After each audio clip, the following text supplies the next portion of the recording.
রুকু, বসো। তুমি এখানে কেন? দরজা খুলি রাখিস, কোনো খেয়াল নেই না? আমি তো ভালো, চোর যদি ঢুকে পড়তো তালি। যাই হোক, একটা সুখবর দিতে আইছি। কি সুখবর সেটা ফোনে বলা যেত না?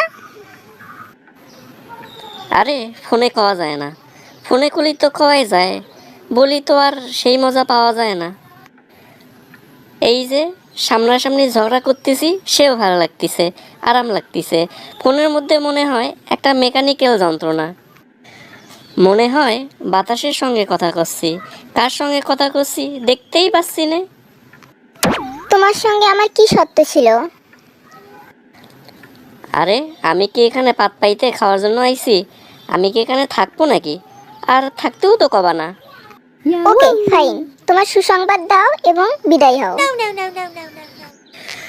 রাজনীতিতে ঢুকে পড়েছি, এখন 7 নং ওয়ার্ডের সেক্রেটারি হয়েছি। 1 বছর 6 মাস আর অপেক্ষা করতে হবে না, 3 মাসের মধ্যেই দাঁড়ায় যাব। আর শোনো, অলরেডি মার্কেট একটা আমার হাতে চলে আইছে, হেভি ইনকাম, মেলা ভাড়া পাচ্ছি। তুমি রাজনীতিতে জয়েন করেছো? ওরে শোনো, সব জিনিসের মধ্যে ভালো আছে মন্দও আছে, বুঝিছো? ভালো ডাক্তার আছে, মন্দ ডাক্তার আছে, ভালো শিক্ষক আছে, মন্দ শিক্ষক আছে, ভালো অভিনেতা আছে, মন্দ অভিনেতা আছে, ভালো বাবা আছে, মন্দ বাবা আছে। আরে আমি যদি সৎভাবে রাজনীতি করতে পারি, সমস্যা কোথায়? তাই না? আমি যদি তোমার সম্পর্কে কোনো কমপ্লেইন পাই তাহলে বাড়িতে একেবারে ডিভোর্স লেটার পাঠিয়ে দেব। টেংরি ভাঙ্গে ফেলে দেবো একেবারে। তোমার না, যে কমপ্লেন করবে তার। যদি মিথ্যে কমপ্লেন করে তাহলে ভাই। ঠিক আছে, তোমার খুশির খবর শুনেছি, এবার তুমি বিদায় হও, যাও। আমাকে কি বেয়াদব মনে হচ্ছে নাকি? আমার সঙ্গে দেখা করব না, আমার শাশুড়ির সঙ্গে দেখা করব না, পরে তো বলবে এনে জামাই বেয়াদব সাওয়াল।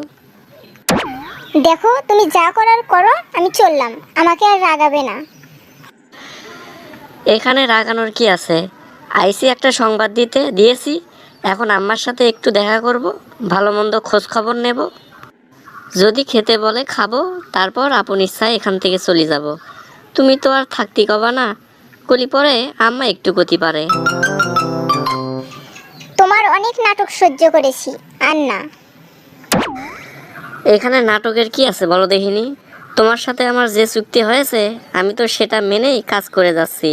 আমি নিজের সাথে প্রতিজ্ঞা করেছি যে আমি যে করেই হোক প্রতিষ্ঠিত হব, আমাকে প্রতিষ্ঠিত হতেই হবে।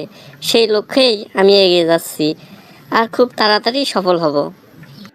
তুমি কি চাও আমি ডিভোর্স লেটার পাঠিয়ে দেই, না হলে এক্ষুনি চলে যাও?